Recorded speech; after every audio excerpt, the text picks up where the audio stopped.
क्या इंजीनियर रशीद सच में जेल के अंदर से लोगों की नुमाइंदगी कर पाएंगे या उनकी जीत के बाद उन्हें छोड़कर कानून बदले जाएंगे? क्या कहता है आइन? 2019 और 2024 के बीच डार्क हॉर्स की जीत के बाद उमर अब्दुल्ला के किए गए हर ट्वीट पर क्यों छिड़ रही सियासत? इंजीनियर रशीद के इंतखाबात में जीतने के बाद कश्मीर की सियासत में कैसे मचा बवाल? क्या है पूरी खबर? चलिए तफसील से जानते हैं। 4 जून को लोकसभा इंतखाबात के नताइज वाजे हुए, जिसमें जम्मू कश्मीर की लोकसभा सीटों पर भी बड़ी बाजियां मारी गई और सबसे बड़ी बाजी मारी गई 2019 के डार्क हॉर्स कहलाने वाले इंजीनियर रशीद की, जो कि 2024 के भी डार्क हॉर्स बन गए। यहाँ बताती चलूं तो डार्क हॉर्स वो शख्स होता है जिससे ज्यादा कुछ उम्मीद ना रखी जाए और वो ही आखिर में बाजी मार जाए।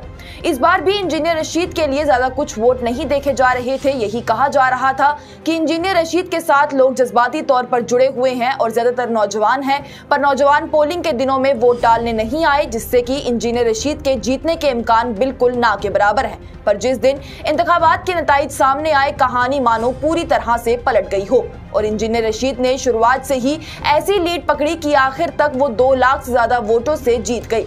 अब इंजीनियर रशीद जीत तो गए, पर जैसा कि सभी जानते हैं, इंजीनियर रशीद तिहाड़ जेल में यूएपीए के तहत बंद है। तो ऐसे में क्या वो लोगों की नुमाइंदगी कर पाएंगे? और जब नेशनल कॉन्फ्रेंस के नायब सदर उमर अब्दुल्ला, जो कि इंजीनियर रशीद के खिलाफ मैदान में उतरे थे, उन्होंने जब ये सभी बातें उठाई तो सियासत क्यों छिड़ना शुरू हो गई? पहले बात उमर अब्दुल्ला के बयानों की करते हैं। जिस दिन काउंटिंग जारी थी, उस दिन उमर अब्दुल्ला ने ट्वीट किया कि अब वक्त आ गया है कि हार तस्लीम की जाए। इंजीनियर रशीद को उनकी जीत के लिए मुबारकबाद। मैं नहीं मानता कि उनकी जीत उनकी जेल से रिहाई करवा सकती है या शुमाली कश्मीर के लोगों की नुमाइंदगी हो सकती है। बहरहाल लोगों का वोट देना हक था, लोगों ने अपनी आवाज उठाई और इससे ही जमहूरियत में फर्क पड़ता है। उनके इस बयान पर लोगों ने कई तनकीदें करना शुरू कर दी और कहा कि वो हार सही से तस्लीम नहीं कर पा रहे। लेकिन इसके बाद ये देखा गया कि उमर अब्दुल्ला के ट्वीट्स में काफी इजाफा हुआ और लोग उसे इंजीनियर रशीद वाले मामले से ही जोड़ने लगे। जैसा एक अखबार ने जब इंजीनियर रशीद और मियां अल्ताफ को डार्क हॉर्स बताया, तो उमर अब्दुल्ला ने ट्वीट में कहा कि इंजीनियर रशीद के लिए मैं कुछ नहीं कह सकता, क्यों ना कि वो ऐसा लगेगा कि मैं अपनी हार के लिए बहाना बना रहा हूं। पर मियां अल्ताफ, जिन्होंने महबूबा मुफ्ती को शिकस्त दी है, उन्हें डार्क हॉर्स बुलाना उनके साथ नाइंसाफी होगी, क्यों ना कि वो 5 बार के एमएलए रह चुके हैं और एक इज्जतदार रूहानी रहनुमा भी है और वो हमेशा से ही जनूबी कश्मीर के मजबूत उम्मीदवार माने गए हैं। उमर अब्दुल्ला के इस ट्वीट के लिए कई तनकीदें हुई। लोगों ने कहा कि अगर मियां अल्ताफ एमएलए रह चुके हैं तो ऐसे ही इंजीनियर रशीद भी एमएलए रह चुके हैं। जब मियां अल्ताफ को डार्क हॉर्स कहलाना सही नहीं है, तो इंजीनियर रशीद को डार्क हॉर्स कहलाना कैसे सही है? इसके बाद उमर अब्दुल्ला ने मशहूर अखबार द प्रिंट के आर्टिकल को अपने ट्वीट में शेयर करते हुए आर्टिकल के ही अल्फाज लिखे कि रशीद की फतेह बालाशोबा अहलेदगी पसंदों को ताकत देगी और कश्मीर की शिकस्त खोरदा इस्लाम पसंद तहरीक को उम्मीद का एक नया एहसास बख्शेगी। अहलेदगी पसंद को इंतखाबी सियासत में वापस लाने की कोशिशों ने नई दिल्ली को पीडीपी के अरूज और बीजेपी के साथ उसके इत्तेहाद की हिमायत की। ताहम उसने परतशद्दुद अहलेदगी पसंदों को बाइख्तियार बनाया, उन्हें मरकजी दहाई में शामिल नहीं किया। सियासत में हेरा फेरी करने की कोशिश के बगैर मुतवक्का नताइज का इंतबा। इस ट्वीट को लेकर भी पीपल्स डेमोक्रेटिक पार्टी के लीडर वहीद परान ने उन पर तनकीद की, जिसके उमर अब्दुल्ला की जानिब से जवाब भी दिया गया। साथ ही उमर अब्दुल्ला की जानिब से एक और इंडियन एक्सप्रेस के आर्टिकल के हवाले से ट्वीट किया गया और लिखा गया कि जिस चीज ने रशीद को भी मुतवज्जा किया वो बाइकॉट वोट थे, जो पहले वादी में पोलिंग बूथों से दूर रहते थे, लेकिन अब रशीद के लिए उन वोटों को मजम्मत के लिए वोटों के तौर पर देखा गया। अबरार ने अपनी इंतखाबी तकरीरों में कहा, मैं जानता हूं कि आप बाइकॉट के हामी लोग हैं, लेकिन मुझे वादा करें कि इस बार आप वोट डालने आएंगे। उमर अब्दुल्ला के इन सभी ट्वीट्स को इंजीनियर रशीद की जीत पर एक तनकीद की तरह देखा जा रहा था। हालांकि मशहूर अखबारों के आर्टिकल्स में भी इस बात को दोहराया गया कि अबरार रशीद ने ना तो आर्टिकल 370 ना तरक्की ना जरूरतों पर इंतखाबात के लिए कैंपेन किया, बल्कि सिर्फ अपने वालिद यानी इंजीनियर रशीद की रिहाई के लिए वोट डालने की गुजारिश की।